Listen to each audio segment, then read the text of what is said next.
Hi guys, আমাৰ আজি আপোনালোকক ভাতকেৰেলা নতুনকৈ লাগিছে দেখাবলৈ বিচাৰিছোঁ। আগৰবাৰো লাগিছিল তেনেদৰে। এইবিলাক চাওকচোন, ধুনীয়া দেখিবলৈ, কি যে ধুনীয়া লাগিছে চাওকচোন বাৰু। নতুনকৈ লাগিছে এইবিলাক, দেখিছেনে? এইবিলাক সৰু আছে আৰু এইবিলাক লাগিছে, দেখিছেনে? কি যে ধুনীয়া লাগিছে চাওকচোন বাৰু।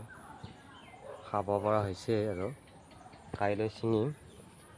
আজি অকণমান আপোনালোকক দেখাই আছোঁ ঘৰৰে ভাতকেৰেলা। চাওকচোন এইবিলাক এনেকৈ লাগি আছে, এইবিলাক লাগিছে আৰু এইবিলাকো লাগিছে চাওকচোন, কি যে ধুনীয়া দেখিবলৈ চাওকচোন বাৰু। খাবলৈও বৰ ধুনীয়া লাগে দেই। এইবিলাক লাগিছে, ধুনীয়াকৈ লাগিবলৈ ধৰিছে চাওকচোন বাৰু। দেখিছেনে?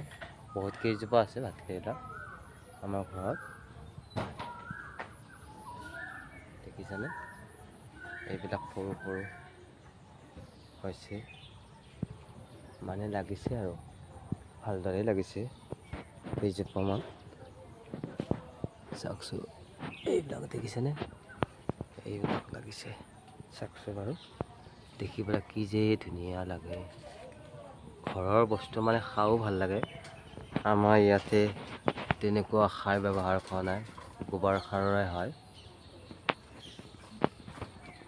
আৰু এজোপা নতুনকৈ বিলাহী লাগিছে, ঠাল বিলাহী বুলি কয়।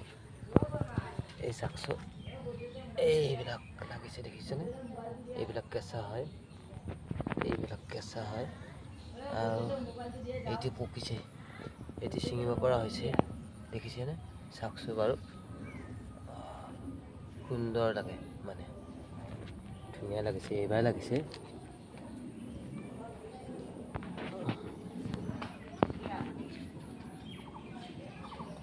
এই বহু কেইজোপাই হয় ভাতকেৰেলা গাছ, জোপাই আছে। মানে আমাৰ চাঙিখন মানে সৰু হৈছে।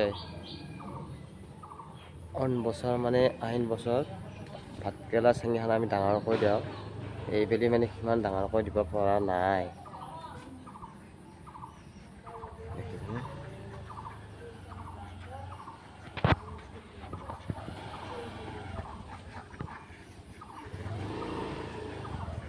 মোৰ ভিডিঅ'টো লাইক কৰিব আৰু ছাবস্ক্ৰাইব কৰিব। জয় আই অসম।